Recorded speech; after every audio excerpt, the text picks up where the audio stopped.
16 নবীর আগমন দিবস, নবী পাকের আগমনে এটা আল্লাহ বলছে আমার রহমত, এই রহমতের উপর তোমরা খুশি আনন্দ, টাকা সম্পত্তি, ধন দৌলত সেই ইত্যাদি সম্পদ অপেক্ষায় তোমরা নবীর আগমনে বেশি আনন্দ উপভোগ করো।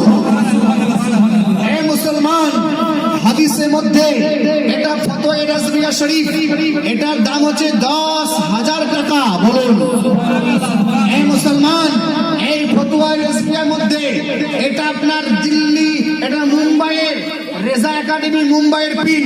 হে মুসলমান, এই কিতাবের মধ্যে লেখা রয়েছে নবীর আগমনে জুলুস করা জায়েজ। নবীর আগমনে জুলুস করা, মিছিল করা, দরুদ পড়া, নারা লাগানো, তাকবীর লাগানো এই কিতাবের মধ্যে জায়েজ লেখা আছে। যারা বলে হে মুসলমান, এইবার যদি এই কিতাবে এগুলি লেখার পর নারায়ে তাকবীর বলা কি হারাম? না। না জায়েজ? না। মাকরুহ? না। মাকরুহ তাহরিমি? না। তাও নয়, মাকরুহ নয়, মাকরুহ তাহরিমি নয়, না জায়েজ নয়, হারামও নয়।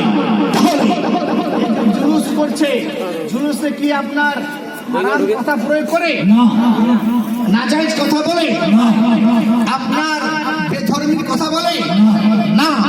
জুলুসের মধ্যে রাস্তায় চলতে চলতে কোন মানুষ গান করে, কোন মানুষ সং বলে, কোন মানুষ নাজায়েজ কথা বলে? হে মুসলমান, রাস্তার মধ্যে কোন মানুষ নাপাক কাপড় পরে যায়? মুসলমান কেউ অপবিত্র হয়ে জুলুস করতে যায়? তাহলে জুলুস যদি অপবিত্র, যদি আপনার কাপড় যদি অপবিত্র হয়, পোশাক যদি পবিত্র হয়, কাপড় যদি পবিত্র হয়, জবানে নারা যদি জায়েজ হয়, নারা যদি নাজায়েজ হয়, হে মুসলমান, নারা যদি জায়েজ হয়, যদি জায়েজ হয়, পোশাক যদি পরিষ্কার হয়, মানুষ যদি পবিত্র হয়, তাহলে এটা নাজায়েজ হতে পারে। নাজায়েজ কি করে হতে পারে? পৃথিবীর বুকে কোন যদি মায়ের সন্তান যদি থাকে, এই জুলুস করা, মিছিল করা নাজায়েজ, প্রমাণ আপনার কিয়ামতের সকাল পর্যন্ত করা সম্ভবপর নয়। কিয়ামতের সকাল পর্যন্ত সম্ভবপর নয়। হে মুসলমান, জুলুস করা, সাহাবায়ে কেরাম কি জুলুস করেছেন? হে মুসলমান, তো হাদিস উঠিয়ে দেখো।